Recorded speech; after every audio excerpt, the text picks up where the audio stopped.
그 몇 년 전 여름에 청년들과 함께 인도네시아의 수마트라라는 섬이 있는데, 그 섬에 있는 큰 도시인 람풍이라는 지역으로 청년들과 아우리츠를 간 적이 있습니다. 그때 의료팀과 그다음에 어린이 사역팀이 가서 굉장히 열심히 사역을 했는데요.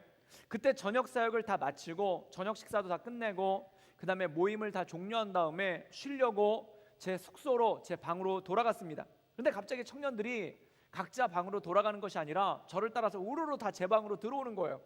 그러더니 갑자기 방에 불을 끄고 어디서 구해왔는지, 거기가 케이크 구하기가 굉장히 쉽지가 않은 곳인데 어디서 케이크를 구해가지고 와가지고 그것을 불을 붙여가지고 오면서 모두가 생일 축하 노래를 저를 갖다 둘러싸고, 또 어디서 구했는지 저한테 꽃갈모자를 하나 씌워주고 저한테 막 박수를 치면서 생일 축하 노래를 부르는 거예요. 그리고 불을 켜고 났더니 그 여행 가방 같은 걸 갖다가 큰 걸 하나 가져와가지고 여기 선물이 들어있으니까 열어보라고. 그래가지고 제가 이렇게 딱 열어봤더니 거기 그 올망졸망한 지체 하나가 거기 들어가 있는데, 제가 문을 열니까 거기서 서프라이즈 그러면서 튀어나오는 거예요. 근데 그 지체가 들어가 있는 거 알았어요. 왜냐면은 청년들 숫자가 빤한데 걔만 안 보였거든요. 그리고 가방이 계속 꿈틀꿈틀 거리고 있었던 걸로 봐서 걔가 들어가 있었다, 뭐 그거를 알았죠. 그랬더니 그 친구가 물론 알았음에도 불구하고 제가 청년들을 사랑하는 목자의 심정으로서 에구먼이나 이러면서 같이 놀래면서 쳐다봤어요. 그랬더니 막 청년들이 박수를 치면서 놀라셨죠? 막 그러면서 함께 거기서 즐겁게 한 30분 동안 제 방에 머물러 있으면서 거기서 같이 그 여러 가지 음식도 먹고 그다음에 이 케이크도 먹고 친구들을 돌려보냈던 그러한 적이 있습니다. 그런데 제가 가만히 보니까 그들이 떠들썩한 생일 파티를 해주긴 했는데 참 고마운 건 사실이고 너무너무 고맙죠. 그런데 물론 가져온 케이크들은 저는 그때 한 입밖에 안 먹고 그 지체들이 자기들이 가져와서 자기가 다 먹고 갔어요. 그 다음에 그 선물로 저한테 준 캐리어에 담아온 그 지체를 뭐 제가 하인으로 쓰겠습니까? 몸종으로 쓰겠습니까? 그 형제도 그냥 걸어서 나가버렸어요. 그리고 더 중요한 건 뭐였냐면은 그럼에도 불구하고 이렇게 신경 쓰고 제 생일을 나름대로 챙겨주려고 했던 거에 대해서 너무너무 고맙더라고요. 그런데 한 가지 문제가 있었는데, 그 문제가 뭐였냐면 사실은 그날은 제 생일이 아니었습니다. 그날은 제 생일이 아니었고 그때가 8월 초였는데 제 생일은 9월 달이었습니다. 무려 한 달이나 빠르게 이 친구들이 진짜 서프라이즈를 해준 거예요. 저도 모르는 생일을 챙겨주고 간 거예요. 그리고 이렇게 해줬으니까 그나마 좀 고맙게 제가 그걸 받아들였죠. 그러고 있는데 문제는 뭐였냐면은 정작 9월 달에 제 생일이 됐는데 아무도 안 챙기는 거예요. 그 이유가 뭐냐면 목사님 생일은 8월이었어 막 이러면서 다 지체들끼리 얘기가 돼가지고 진짜 제 생일에는 아무도 와서 그 축하한다는 말 한마디 안 해주는 거예요. 그리고 더 문제는 뭐였냐면은 저와 함께 한 집에 살고 있던 저희 아내도 제 생일을 몰랐고, 심지어 저를 낳고 미역국을 드신 어머니도 제 생일을 몰라가지고 그냥 넘어간 거예요. 그래가지고 9월 달이 제 생일이었는데 그때 아무도, 제가 볼 때는 그 청년부 지체들이 저희 아내한테 전화를 한 것 같아요. 목사님 생일 8월이셨죠? 막 이러면서 전화를 한 것 같아요. 그래가지고 그냥 아무 생일이 없이 그냥 끝났어요. 그런데 제가 그때 들었던 생각이 그거였습니다. 그게 뭐냐면 생일을 챙겨주고 생일 파티를 해주고 그 다음에 그걸 가지고 서프라이즈를 해주고 축하해 주는 거는 정말 고마운 일입니다. 나쁜 게 아니에요. 그런데 문제는 뭐냐면은 날짜를 맞추어서 해주었으면 얼마나 더 좋았겠습니까? 근데 정작 생일 파티를 해줘야 되는 날짜에는 아무것도 없고 그냥 말 그대로 서프라이즈, 365일 중에 제 생일은 하루는 아무 일도 없고 364일 중에 하루를 골라서 그냥 제 생일 파티를 해준 거예요. 그러니까 마음은 참 고마운데 마음 한구석이 조금 아쉬운 거예요. 여러분, 생일의 기본은 무엇인가요? 생일의 기본은 물론 좋은 선물을 챙겨주는 것, 파티를 해주는 것도 있는데 가장 기본 중에 기본은 날짜를 맞추는 것입니다. 그 날짜가 힘들면 하다못해 하루 이틀 먼저 하더라도 그 날짜 근방에 하는 게 굉장히 중요한 거예요. 그런데 날짜를 한 달씩이나 먼저 해주고 나니까 조금 황당한 거예요. 여러분, 아무리 선물이 좋고 아무리 축하해 주려는 마음이 좋아도 날짜가 틀려버리면은 그 축하의 의미가 퇴색하지 않습니까? 그리고 아무리 좋은 파티를 준비했어도 날짜가 맞지 않는다면은 그 파티의 의미가 약간 퇴색되지 않겠습니까? 사랑하는 여러분, 중요한 것이 있습니다. 생일의 가장 핵심 포인트는 뭐냐면은 정확한 날짜 내지 그 날짜 근방에 해주는 것이 중요한 겁니다. 오늘 말씀 가운데 보면은 예수님을 정말 사랑하는 사람들, 예수님을 정말 끔찍하게 사랑하는 그러한 사람들이 있었어요. 예수님의 죽음을 진심으로 슬퍼했고 죽으신 예수님을 위해서 뭔가를 해주려는 사람들이 오늘 말씀 가운데 나온다는 것입니다. 그런데 중요한 게 있습니다. 그들이 진짜 예수님을 사랑했고 진짜 예수님을 향한 열정이 있었지만 중요한 게 뭐냐면 가장 중요한 예수님의 말씀을 간과했다는 거예요. 예수님께서 그들에게 돌아가시기 전에 3번이나 내가 부활할 것이다에 대해서 말씀을 하셨습니다. 그런데 이 사람들이 예수님을 너무너무 사랑함에도 불구하고 예수님께서 부활하신다는 그 말씀을 모두가 잊어버리고 자기들 나름대로의 열심을 가지고 자기들 나름대로의 사랑을 가지고 예수님을 섬기려는 모습이 오늘 말씀 가운데 나왔다라는 것이죠. 우리 마태복음 28장 6절과 7절의 말씀을 읽겠습니다. 우리 다 같이 읽겠습니다. 시작. 그가 여기 계시지 않고 그가 말씀하신 대로 살아나셨느니라. 와서 그가 누우셨던 곳을 보라. 그의 제자들에게 이르되 그가 죽은 자 가운데서 살아나셨고 너희보다 먼저 갈릴리로 가시나니 거기서 너희가 배우리라 하라. 보라 내가 너희에게 일렀느니라 하거늘. 오늘 말씀 가운데 보면은 예수님께서 십자가에서 고난을 받고 죽으셨습니다. 그리고 많은 사람들이 예수님께서 잡히시던 밤에 예수님을 버리고 다 떠나버렸죠. 그러나 몇몇 사람들은 예수님 사랑하는 마음으로 끝까지 예수님을 따랐던 것이 오늘 말씀 가운데 나옵니다. 우리가 성경을 잘 묵상하다 보면은 한 가지 사실이 나오는데 그게 뭐냐면은 예수님은 십자가에서 6시간 만에 숨을 거두셨어요. 원래 이 십자가형에 처해지면은 십자가에서 시체를 내리질 않습니다. 이 사람이 죽어도 십자가에서 내리질 않습니다. 그 이유가 뭐냐면은 본보기로 죽이는 것이 십자가형이기 때문에 그냥 그 사람의 시체를 걸어놔요. 그리고 새들이 오고 짐승들이 와가지고 그 시체를 쪼아먹도록 방치를 해놓는 것이 이 십자가형의 특징이죠. 그런데 유대인들이 빌라도를 찾아가서 뭐라고 얘기를 하냐면은 예수님의 시체를 6월절이 다가왔는데 명절 때 시체가 나무에 걸려있는 게 좋지 않다 해서 내려줄 것을 명합니다. 그러니까 이 빌라도가 그 말을 듣고 이 예수님의 시체를 십자가에서 내린 거예요. 그럼 어떻게 하냐면은 그 당시 골고다라고 하는 언덕, 해골의 언덕이라는 그 골고다에 그냥 시체를 방치해 놓는 거예요. 그럼 들짐승들이 와가지고 그 시체를 파먹는 걸 보면서 사람들이 로마에게 반역을 하면은 저렇게 비참하게 죽는구나 라는 그런 본보기가 바로 이 십자가형이라는 것입니다. 그래서 이 유대인들의 요구대로 십자가에서 예수님의 시체를 내려서 그냥 골고다 언덕에다 방치를 해놨는데 그때 한 사람이 찾아온 거예요. 그 사람의 이름이 아리마대 사람 요셉이라는 사람입니다. 이 요셉이라는 사람이 뭐라고 얘기를 하냐면은 예수님의 시체를 달라고 합니다. 그리고 그 시체를 무덤에다 장사를 하는 거예요. 그런데 여러분, 이 당시에 예수님과 관련된 모든 사람들은 죽었습니다. 또한 예수님과 관련된 것이 드러난 사람들은 죽지 않으면 감옥에 가는 그런 참담한 시절이었죠. 그런데 이 아리마대 사람 요셉이라는 사람이 예수님의 시체를 달라고 해서 무덤에다가 장사를 지낸 거예요. 이거 굉장히 용감한 거 아닙니까? 또한 이걸로 끝난 게 아니라 그래서 마가복음에 보면은 어떻게 이 아리마대 요셉의 행동에 대해서 뭐라고 기록하고 있냐면은 용감하게도라고 그렇게 표현하고 있습니다. 여러분, 대단한 용기가 없으면 절대 할 수가 없는 거예요. 그래서 이 용기에 감복을 해가지고 빌라도 역시 시체를 순순히 내어줍니다. 그리고 오늘 말씀 가운데 보면은 예수님을 그동안 섬겼던 여인들이 나오는데 예수님의 어머니 마리아와 또 다른 마리아 그리고 수산나 요한나 같은 그런 여성들이 등장을 합니다. 그런데 이 여자들이 예수님의 시체에 향유를 발라주기 위해서 향유를 발라주는 이유는 시체가 썩을 때 크게 상하지 않고 썩으라고 이 향유를 발라주는 거예요.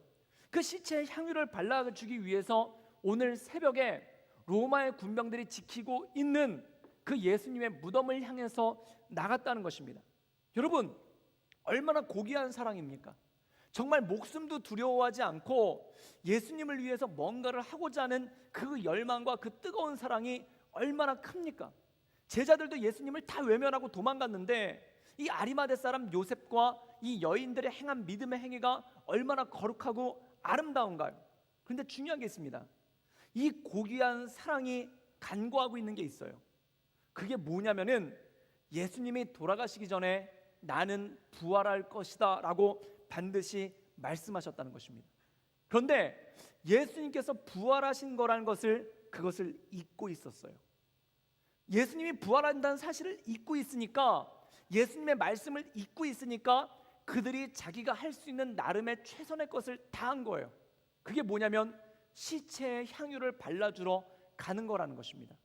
여러분, 사랑하기는 사랑하는데 뭔가 빗나간 거예요. 사랑하기는 사랑하는데 뭔가 안 맞는 거예요.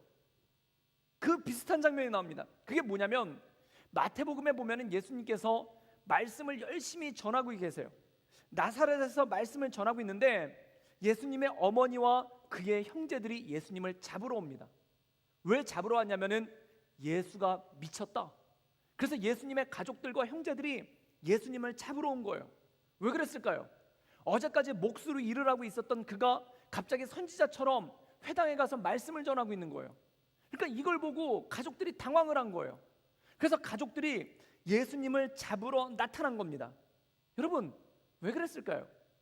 그 가족들이 예수님이 혼자 잘 나가는 것 같으니까 약 올라서 그랬을까요? 예수님이 몫으로 일을 해야 가족들이 먹고 살 수 있는데 예수님이 일을 안 하시니까 그게 괘씸해서 잡으러 왔을까요? 아니면 예수님을 괴롭히고 싶어서 그랬을까요? 아니에요. 가족으로서 예수님을 사랑하니까 그런 거예요. 그런데 중요한 것이 있습니다. 그들이 예수님을 사랑하는 마음은 있었는데 예수님을 알지는 못했다는 거예요. 예수님께서 태어나실 때 천사가 마리아에게 나타나서 이분은 온 인류를 구원할 자라라고 분명히 말씀을 하셨습니다. 그런데 30년이 지나는 동안 마리아가 그걸 다 까먹은 거예요. 잊어버린 거예요. 그래서 예수님께서 사역하시는데 그걸 뜯어 말리려고 온 거예요. 여러분, 중요한 게 있습니다. 그럼 그 예수님이 사역하신 것을 뜯어 말리러 온 마리아가 예수님을 사랑하는 마음이 없었을까요? 아니에요. 굉장히 사랑했을 거예요. 누구보다도 사랑했을 거예요. 그런데 중요한 게 이겁니다. 사랑해서 예수님이 사역하는 걸 뜯어 말리러 온 거예요. 여러분, 중요한 것이 이것입니다. 사랑하기는 사랑하는데 빗나가는 사랑이 있어요. 사랑하기는 사랑하는데 엉뚱한 사랑이 있어요. 열정을 가지고 있기는 한데 엉뚱한 열정일 때가 있습니다. 여러분, 누군가를 스토킹하는 사람이 있어요. 스토킹은 뭔가요? 막 그 사람 홈페이지에다 댓글을 남기기도 하고, 그 다음에 편지를 보내기도 하고, 그 다음에 문자에다가, 보통 스토킹의 기준은요 이런 거예요. 한 사람에게 응답이 없는데 30통 이상 보내면은 이건 거의 스토킹이에요. 그리고 100통 이상 보냈다, 이거는 심각한 스토킹이에요. 200통 이상 보냈다, 그러면 대단한 거예요. 주고받는 게 있어야 되잖아요. 근데 일방적으로 보내요. 그래서 저도 이렇게 가끔 문자를 받다 보면은 막 문자를 보내요.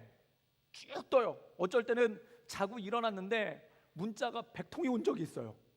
그럼 이렇게 보다 보면은, 읽어보다 보면 놀래요. 처음에는 막 이렇게 좋다고 쓰다가 나중에는 왜 응답하냐고 막 화를 내요. 그러면서 끝나요. 그러면서 가만히 있지 않을 거래요. 그러다가 다시 한번 회개해가지고 또 보내요. 사실은 그런 마음은 아니었어요. 막 그러다가 또 갑자기 또 막 바뀌어요. 그게 한 200통, 300통 들어오잖아요. 여러분, 문자를 200통, 300통 보낸다는 건 얼마나 대단한 열정입니까? 그런데 받는 사람은 심각한 거예요. 이걸 들고 경찰서를 가야 되나 말아야 되나 막 그 생각이 들어요. 여러분, 하루에 전화가, 부재중 전화가 자고 일어났는데 한 300통 와 있어 봐요. 그럼 무섭습니다. 굉장히 무서워요. 메일이 열어봤는데 한 사람 이름으로 한 100통씩 쫙 들어와 있잖아요. 그럼 무서워요. 집 앞에 가 있는데 누가 서 있어요. 정말 무서워요. 여러분, 그런 걸 스토킹이라고 그래요. 그런데 이렇게 얘기합니다. 사랑해요. 스토킹은 사랑하지 않으면 못합니다. 미워하는 것만으로는 그렇게 못해요. 사랑해서 그러는 거예요. 그런데 문제는 뭔지 아십니까? 일방적인 거예요. 이 일방적인 사랑을 뭐라고 얘기하냐면 빗나가는 사랑이라고 얘기합니다. 여러분, 내가 사랑하는데 상대방이 그것 때문에 너무 행복해해요. 그럼 이건 진짜 사랑입니다. 그런데 내가 사랑하는데 상대방이 공포를 느껴요. 그리고 막 경기를 해요. 그리고 막 교회를 안 나와요. 막 내가 어떤 자매를 되게 사랑하는데 그 자매가 순모임을 안 나와요. 그러면 이거 심각한 거예요. 내가 어떤 형제를 되게 사랑하는데 그 형제가 이민을 가버렸어요. 그러면은 그리고 국적도 바꿨어요. 그럼 이거 되게 심각한 거예요. 내가 어떤 사람을 너무 사랑해가지고 매일같이 문자를 보는데 그 사람이 전화번호를 바꿔버렸어요. 그럼 이거는 일방적인 거예요. 이걸 스토킹이라는 거예요. 어떤 자매님이 스토킹에 대한 정의를 이렇게 내렸어요. 그게 뭐냐면 장동건이나 원빈 같은 형제가 좋아하면은 사랑이고 그 외에 연약한 형제가 사랑하면 스토킹이다. 사람에 따라서 그 대상을 나누더라고요. 그런데 중요한 건 이거예요. 그가 누군가를 사랑했는데 그 사람이 행복해하면은 그건 진짜 사랑이에요. 근데 누군가를 사랑했는데 그 사람이 너무너무 불행해하고 힘들어하고 어려워하면은 그건 스토킹이에요. 여러분, 그걸 빗나간 사랑이라고 얘기를 합니다. 그 빗나간 사랑을 다른 말로 얘기해서 범죄라고 얘기를 해요. 여러분, 왜 사랑하는데 사랑이 범죄가 될까요? 왜 사랑하는데 사랑이 죄가 될까요? 그 이유는 뭐냐면 빗나갔기 때문에 그래요. 많은 것이 있습니다. 세상의 아버지들 중에 자기 자녀를 사랑하지 않는 아버지가 누가 있습니까? 저도 아버지예요. 아버지의 입장으로서 저는 제 딸을 너무 사랑하고 제 아들을 너무 사랑하고 제 가족을 너무 사랑해요. 그런데 어느 날 아버지 학교를 가래요. 가서 배우고 오래요. 왜 그럴까요? 여러분, 수많은 아버지 학교에 아버지들이 와 있어요. 그 아버지들 중에 가족을 사랑하지 않는 아버지는 단 한 명도 없어요. 그런데 배우고 오래요. 뭘 배우고 오냐면은 진정으로 사랑하는 법을 배우고 오래요. 세상에 어머니들 중에 자기 자녀를 사랑하지 않는 어머니들 아무도 없어요. 근데 어머니 학교가 있어요. 진짜 사랑하는 법을 배우고 오래요. 여러분, 사랑하는데 빗나가면 힘들어지는 겁니다. 사랑하는 건데 엉뚱한 방향으로 가면 힘들어지는 겁니다. 여러분, 제가 보니까 어떤 분들은 그래요. 자기는 정말 유학 가고 싶었는데 부모님이 유학을 보내주지 않아서 상처를 받았대요. 어떤 사람은 자기는 정말 유학 가기 싫었는데 부모님이 유학을 억지로 보내줘가지고 상처받았대요. 도대체 어떻게 하라는 겁니까? 부모를 바꿔야 되는 겁니까? 힘들어지는 거잖아요. 중요한 것이 있어요. 그건 뭐냐면 사랑하기는 사랑하되 정확하게 사랑하는 것이 중요합니다. 사랑하기는 사랑하되 진짜 그가 무엇을 원하는지를 깨닫고 헤아려서 사랑하는 게 중요하다는 겁니다. 그래야 온전한 사랑이 이루어지는 거예요. 여러분, 신앙도 마찬가지입니다. 열정이 있어요. 하나님을 향한 사랑이 있어요. 예수님을 향한 사랑이 있어요. 그런데 그것이 무엇을 향한 사랑이냐가 굉장히 중요하다는 겁니다. 오늘 예수님 무덤에 향유를 들고 온 여인들이 있어요. 이 여인들 진짜 예수님 사랑하는 건 맞아요. 그런데 중요한 것이 있습니다. 예수님의 말씀을 간과했다는 거예요. 그들이 예수님의 부활을 믿었다면은 시체에 바르기 위해서 향유를 들고 갔겠습니까? 아니에요. 그들이 예수님의 부활을 믿었다면 그들은 무덤에서 찬양했을 거예요. 그들은 무덤에서 살아나신 예수님에 대해서 찬양을 했을 거예요. 근데 이 여자들은 뭘 했나요? 향유를 들고 와서 그 앞에서 울고 있었어요. 시체가 없어지니까 예수님이 부활하셨다고 생각을 한 게 아니라 누군가 예수님의 시체를 훔쳐갔다고 생각을 했어요. 그래서 그 앞에서 울고 있었어요. 여러분, 그 사랑과 그 열정이 있음에도 불구하고 뭔가 빗나가 버렸다는 겁니다. 중요한 것이 있습니다. 사랑하는 것 굉장히 중요한 일입니다. 열정 있는 것 굉장히 중요한 겁니다. 또한 뭔가를 향한 집념이 있는 것 굉장히 중요한 겁니다.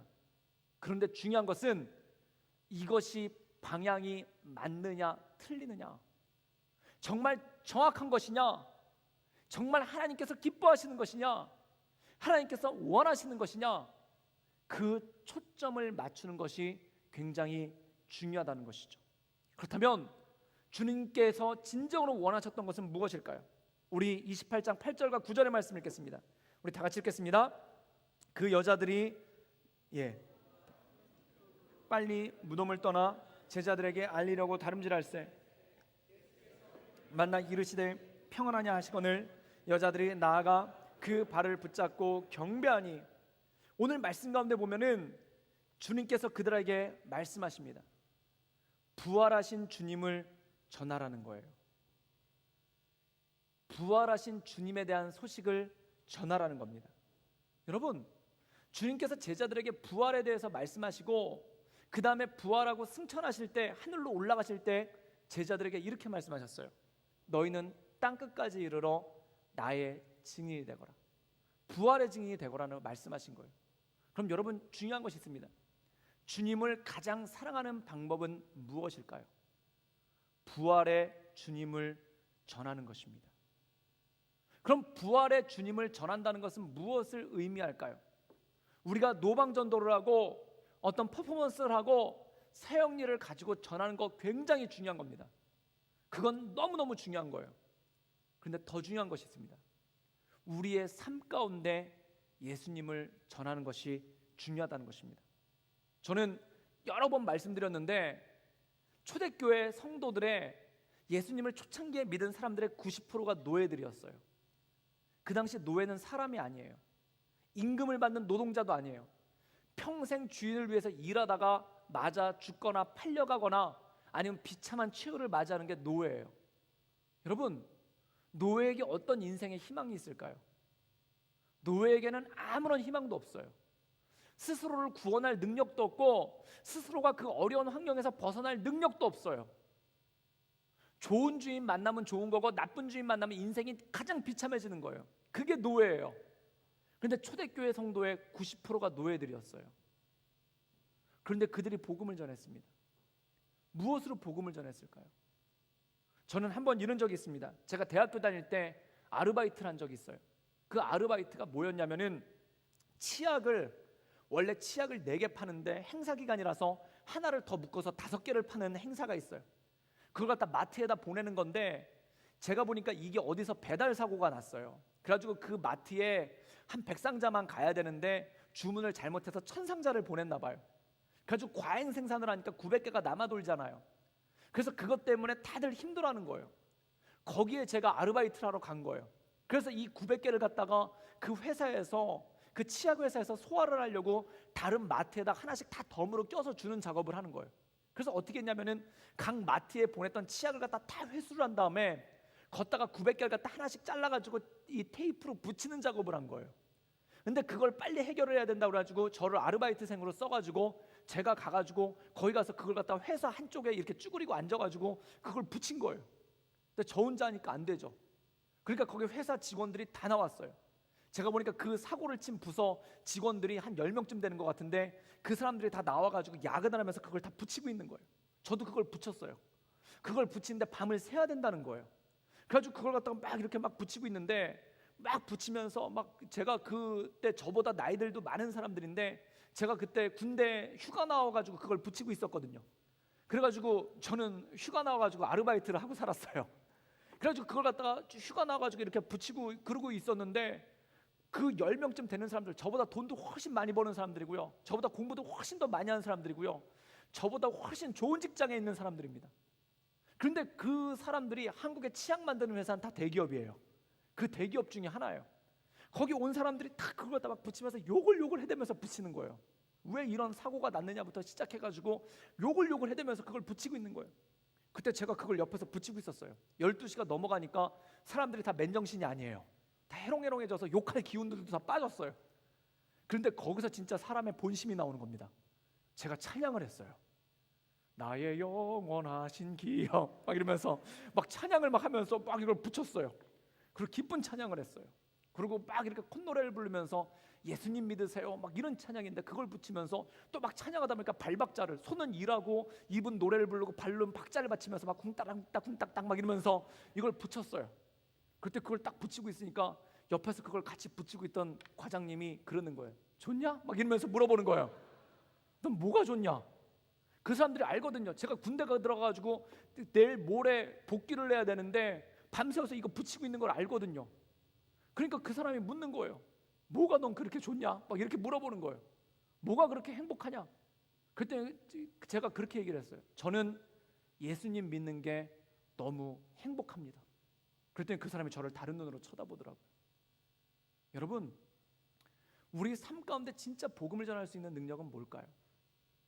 잘 되면 누구나 다 노래합니다. 잘 되면 누구나 다 찬양합니다. 그런데 내 안에 부활의 주님을 만난 기쁨, 내 안에 예수님을 믿는 기쁨이 드러나면 그 사람에게선 제일 먼저 나오는 게 뭐냐면 찬양을 하게 되는 거예요. 여러분, 찬양은 하나님께 영광을 돌리는 동시에 사람들의 마음을 흔들어댑니다. 저는 찬송가를 보다 보면요, 유명한 찬양들이 니그로 스피리처라는 찬양들이 있어요. 흑인 연가라고 그래요. 이 흑인 연가는 뭘까요? 미국의 노예들이, 흑인 노예들이 아프리카에서 잡혀와서 모진 매를 당하면서 그렇게 목화밭에서 있었어요. 그런데 그들이 자기 고향에서 잡혀와서 미국의 남부 지방에서 그 목화밭에서 목화를 따는 노예로서 살면서 노래를 부른 게 흑인 연가예요. 그게 흑인 찬양이에요. 우리가 지금 부르고 있는 힐송 찬양, 우리가 부르고 있는 호산나 인테그리티, 우리가 부르고 있는 모든 찬양들의 대부분이 다 거기서 나왔어요.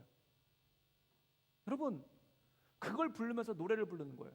저는 어렸을 때 굉장히 감동받았던 노래가 엉클 톰스 캐빈이라는 그 노래가 있어요. 톰 아저씨의 오두막집이라는 그 소설이 있어요. 거기 보면요, 이 톰 아저씨가 낮에 밤새도록 주인한테 채찍에 맞아요. 그런데 그게 밤에 와가지고 찬양을 하면서 하나님께 영광을 올려드립니다. 여러분, 그것이 무엇일까요? 미국의 기독교를 이끌어가는 동력이 바로 그거예요. 미국 기독교가 죽지 않고 미국 기독교를 이끌어갔던 그 동력, 그 영성이 그거예요.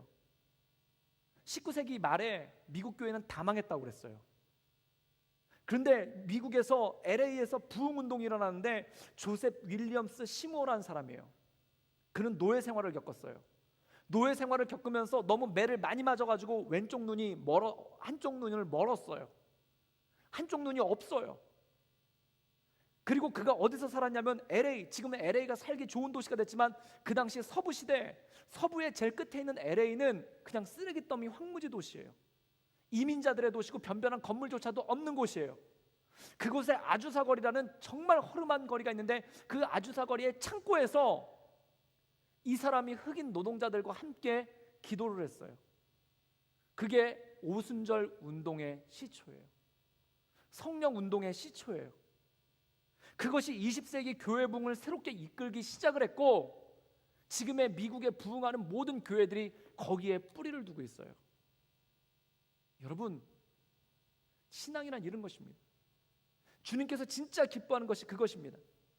한국 전도에 한국이 부흥하는데 수많은 목회자들이 있었지만 한국 부흥의 절대적인 요인을 가졌던 사람들이 누구냐면 전도 부인이라는 사람들이 있었어요. 이 전도 부인들은 누구냐면은 곳곳에 다니면서 마을에서 복음을 전하던 사람이에요. 여러분, 그 당시에 이 언론은 누가 담당했냐면은 우물가의 아낙네들이 담당했어요. 거기서 빨래하고 물 길르면서 누구랑 누구랑 바람났대 이런 소리 다 나와요. 그런데 그 우물가에서 복음을 전한 거예요.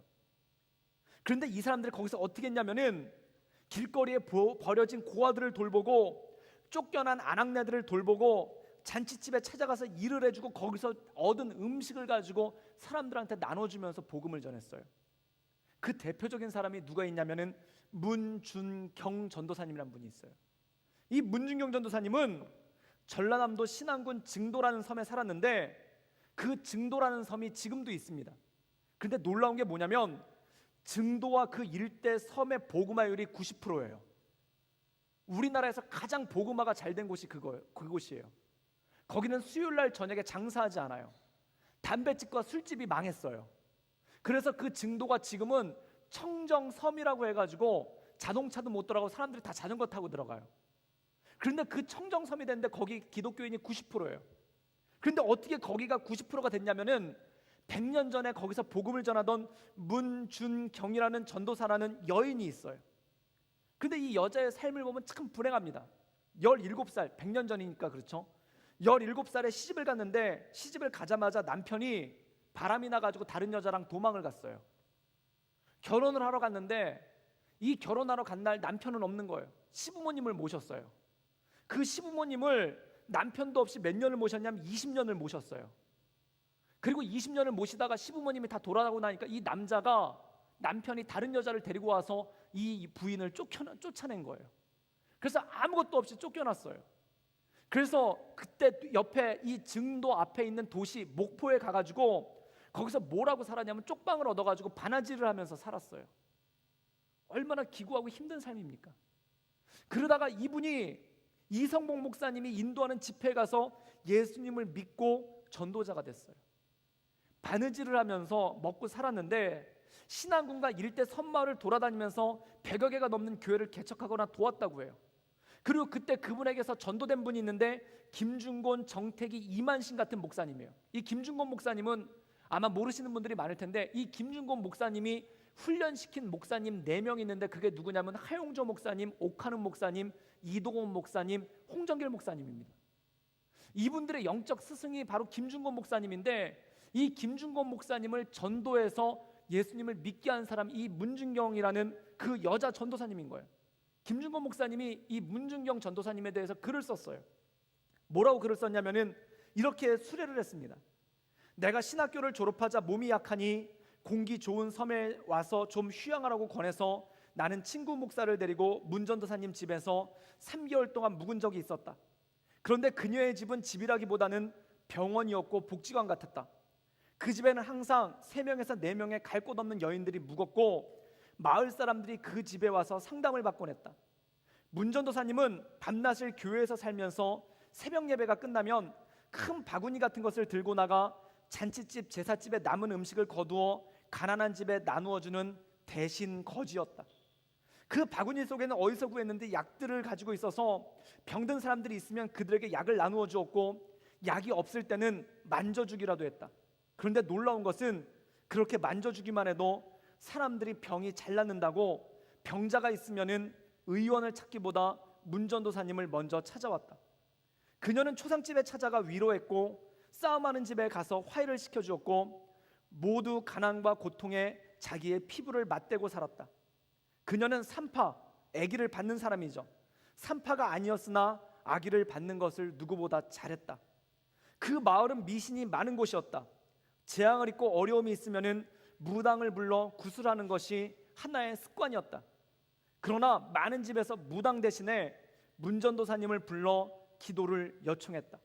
그녀는 그 마을의 제사장이었고 간호사였고 산파였고 목자였고 어머니였다.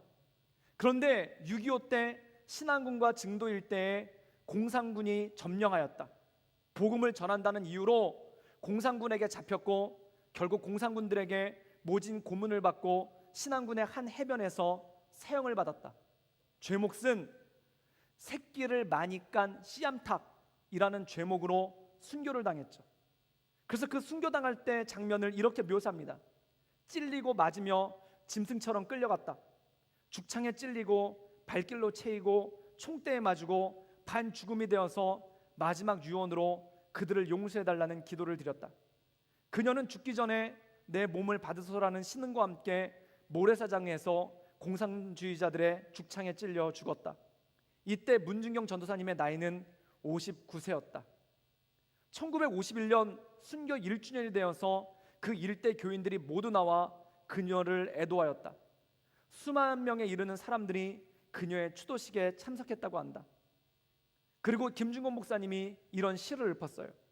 한국 교회사의 밑거름처럼 숨겨진 한 여성 순교자, 수백 개의 섬길을 따라다니며 수백 개의 백길을 따라다니며 핀 진달래 같은 우리들의 루시여, 에스더여, 마리아여, 어머니여, 착하디 착한 아주머니, 충성스러운 여전도사, 갈릴리에 태어났다면 막달라 마리아와 수산나와 요한나와 함께 주님을 섬기다 십자가 밑에서 주님 무덤가에 울고 있었을 뿐, 내가 부탁했으면 대신 죽기라도 해주었을 문준경 전도사님, 중동리 백사장에서 피 흘려 하늘의 미랄이 되었다가 이 땅의 젊은이들에게 1억 배로 퍼지소서. 이 여자 전도사님이 아무것도 배운 것이 없는 분이에요. 아무것도 가진 것이 없는 분이에요. 그런데 이 사람의 일생을 통해서 복음을 전했습니다. 물론 아무것도 배워서 화려한 말투도 전하지를 못했죠. 근데 그분의 삶은 그거였습니다. 어루 만져주기만 해도. 그래서 그 어루 만져주는 것을 받으려고 수많은 아이들이 이 전도사님 집 앞에 몰렸다고 해요. 사랑하는 여러분, 가장 큰 상처를 가지고 산 가장 한많은 여인이었지만 가장 아름다운 인생을 살지 않았습니까? 이것이 복음의 능력입니다. 사랑하는 여러분, 주님께서 우리에게 진짜로 원하시는 삶이 바로 이것입니다. 우리의 삶을 통해 복음을 드러내는 것, 우리의 삶을 통해 하나님의 영광을 나타내는 것, 그것이 진정한 하나님을 사랑하는 우리가 할 수 있는 최고의 방법이 아니겠습니까? 사랑하는 여러분, 이 하나님 아버지의 마음을 받아 우리의 삶 가운데 이러한 능력이 나타날 수 있기를 주님의 이름으로 축복합니다.